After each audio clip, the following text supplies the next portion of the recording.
ना कोई सोच है। हम बड़े बड़े आइडियाज़ इस चीज़ के ला रहे हैं कि कहीं आपको कुछ पता ना चल जाए। ट्विटर बंद कर देंगे हम, क्योंकि हमारे पास कोई सोल्यूशन इंटेलेक्चुअल नहीं है मुकाबला करने का। ये इसको इग्नोर करना बड़ा ख़तरनाक है। ये वो लावा है जो फटेगा। और ज़मींदारी, वडेराशाही, इस एतबार से दुनिया हमेशा से इसी कंट्रोल के तहत चली कि बादशाह के नीचे वो लोग थे जो कंट्रोल करते थे पॉपुलेशन को और रिसोर्सेज पर उनका कब्ज़ा होता था। तो मुसलसल माशरा ये कोशिश करता रहा और इवॉल्व होता रहा, जिसमें राइट्स दिए गए लोगों को। उसके अंदर एक राइट बहुत बड़ा, मिसाल के तौर पर सबसे डिप्राइव्ड सेक्टर को, जो तारीख़ में डिप्राइव्ड था औरत, उसको इस्लाम ने दिया, वरासत में हिस्सा दिया। और वरासत ऐसी कैफियत है जिसके अंदर किसी ने नहीं दिया वो हिस्सा, सिर्फ मुसलमानों ने और अल्लाह सुब्हानहू व तआला ने। यानी गाड़ी के सारे पहिए और सारे पुर्जे अगर बराबर से काम नहीं करेंगे तो बहुत एक आपके जहन के अंदर भी एक पर्दा है जो आप रियलाइज़ नहीं कर रहे कि पाकिस्तान के अंदर ख़राबा जो है और ख़राबियाँ जो है और कमज़ोरियाँ जो हैं वो आपके देखे बगैर भी नीचे से बहुत बड़ी बनती चली जा रही हैं। 26 मिलियन बच्चे आउट ऑफ स्कूल हैं, 26 मिलियन। आपने यहाँ स्टेटिस्टिक्स दिए और अपने आप को फाइनेंशियल इंक्लूजन के अंदर और डिजिटल ट्रांसफॉर्मेशन के अंदर रीजन के अंदर बांग्लादेश, इंडिया और श्रीलंका से कंपेयर किया तो, और केनिया के साथ कंपेयर किया, और मैं आपसे ये कहता हूँ कि ये 26 million is 44% of Pakistan new people. आप एलीट हैं, आप मज़े में, आप पढ़ लिख गए, आपके लिए रास्ते खुलने शुरू हो गए। और जो आपने फाइनेंशियल इंक्लूजन की बात की है, तो इन बच्चों का क्या होगा? और मैं आपको बताऊं कि कितना बड़ा क्राइसिस है ये पाकिस्तान के अंदर। हम सियासत में लड़े चले जा रहे हैं, एक दूसरे का सर फोड़ रहे हैं विदाउट रियलाइजिंग कि कितना बड़ा क्राइसिस है पाकिस्तान में। मतलब होश में आना चाहिए ना। घर को आग लगाते जाओ, ये एहसास ना हो कि कितना नुकसान पहुंचा रहे। वो मैं बाद में आपसे बात करूंगा, मगर मैं अभी आपकी तवज्जो इस बात पर लाना चाहता हूं कि अगर इनको स्कूलों में डाला जाए, कि remember that you are the elite and I am repeating this over and over for the last 6 months to a year। अगर इनको स्कूलों में डाला जाए तो 55,000 या 50,000 स्कूल चाहिए। और आपको मालूम है कि पाकिस्तान बनने से आज तक पंजाब में कितने स्कूल बने? 50,000। आपको मालूम है आपके बजट रेस्ट्रेंट्स का क्या हाल है? Every province is spending 25 to 30% on education. क्या आप सोच सकते हैं कि इससे ज़्यादा वो खर्च कर सकते हैं? नहीं कर सकते। लिहाजा क्या करेंगे हम? ना कोई सोच है। हम बड़े बड़े आइडियाज़ इस चीज़ के ला रहे हैं कि कहीं आपको कुछ पता ना चल जाए। ट्विटर बंद कर देंगे हम, क्योंकि हमारे पास कोई सोल्यूशन इंटेलेक्चुअल नहीं है मुकाबला करने का। हम पुलिस वाला भेज देंगे उसके घर में जो ट्विटर के अंदर कोई गलत बात कर जाए, because you don't have an intellectual capacity to handle this. आप सब यहाँ इंटेलेक्चुअल कैपेसिटीज़ की बात कर रहे हैं, आप सब यहाँ फाइनेंशियल इंक्लूजन की बात कर रहे हैं। To include whom? With 26 million children out of school, include whom? किसके ऊपर आप भरोसा कर रहे हैं? ये इसको इग्नोर करना बड़ा ख़तरनाक है। ये वो लावा है जो फटेगा, और फटेगा जब आप इंक्लूजन नहीं करते।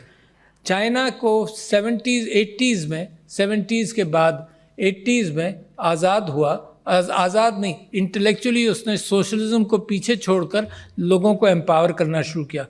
आपको 10 साल अंटिल 1992, 93, 94 ये पता नहीं चला चाइना कितना बड़ा जायंट बन रहा है। मगर उसके पीछे क्या काम था उनका?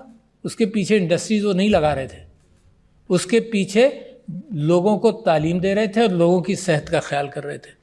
ये जो टच स्क्रीन है ना, ये बच्चों को भी एजुकेट कर देता है बड़ी तेज़ी से। तो 22 लाख फ्रीलांसर्स हैं पाकिस्तान में। आपका कोई कंट्रीब्यूशन इसमें नहीं, बहुत लिमिटेड कंट्रीब्यूशन। कि India, not China, not any country of the world, सबसे ज़्यादा जो फाइनेंशियल ट्रांजैक्शंस हैं थ्रू द डिजिटल मीडियम वो इंडिया में होते हैं, by value and numbers, more then in China. Did you know that?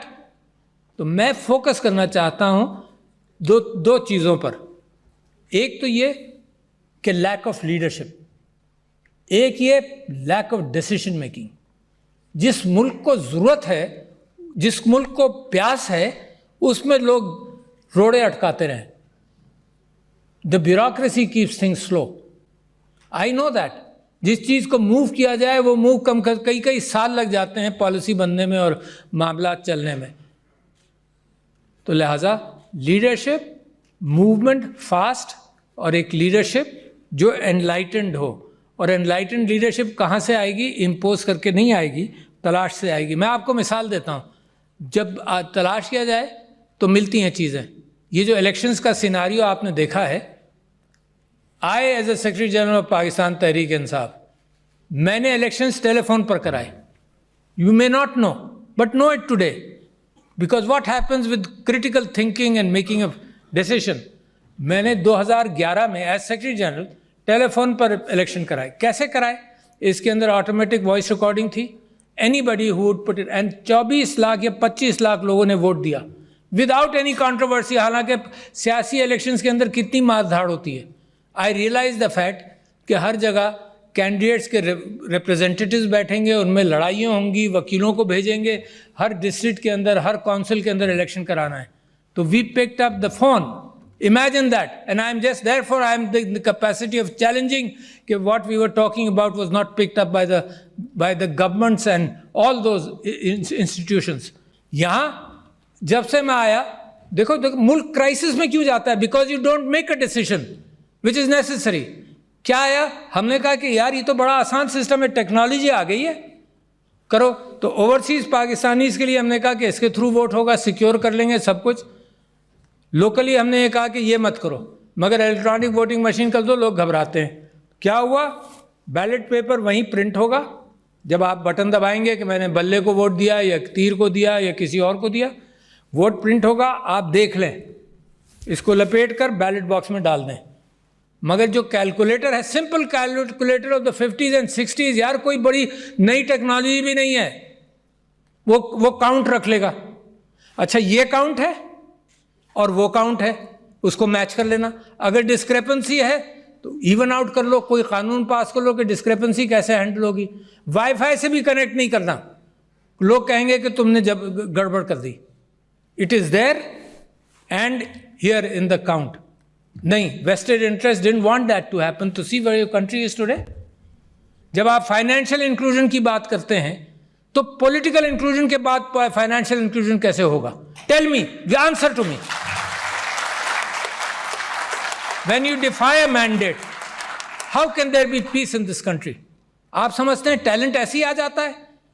इतने अच्छे लोगों को सारी उम्र में लगा रहा. जब I was in 2 parties in my life, तो जिस पार्टी के साथ लगा, मैं अच्छे लोगों को लाता रहा कि तुम सियासत में आओ.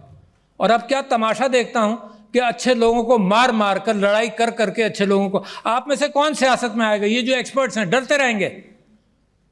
When you push your talent away, जो फाइनेंशियल इंक्लूजन है वो पॉलिटिकल इंक्लूजन के बाद मैंने आपसे कहा कि डिसीजन मेकिंग इज पुअर.